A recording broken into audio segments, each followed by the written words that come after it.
las organizaciones políticas, sindicales, nos preguntaban, ¿no? ¿Qué hace un sindicato de trabajadoras del hogar y los cuidados en un centro cultural de mujeres, ¿no? Y a mí esta pregunta como que en un principio no, o sea, no la podía como no entendía que me estaban preguntando, ¿sabes? Porque para mí tenía toda la relación que las mujeres en todos los ámbitos de su vida pues hemos generado cuidados, pero también hemos generado culturas. Y sobre todo las mujeres migrantes que venimos de otros lugares donde esos espacios, ¿no? A través de, bueno, lo que ha sido todo el sistema patriarcal se han escindido, ¿no? Y precisamente lo que estábamos haciendo en este espacio, yo sentía que las compañeras en aquel acto, ¿no? Fundacional donde se hizo la primera rueda de prensa en este espacio, el Labón, pues era precisamente eso, ¿no? Romper con estas dicotomías que luego, pues esto, ¿no? En los espacios más políticos se nos preguntaba y se nos cuestionaba.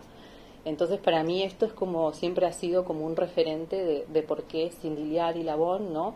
Son como estos proyectos que se han hermandado, ¿no? A través de una convicción política donde las mujeres tenemos muchos espacios y podemos compartir muchos espacios, ya sea desde el cuidado, desde la cultura, desde, bueno, los compartires diversos que tenemos aquí. Eso es lo que nos ha hecho crecer, creo, a todas juntas aquí.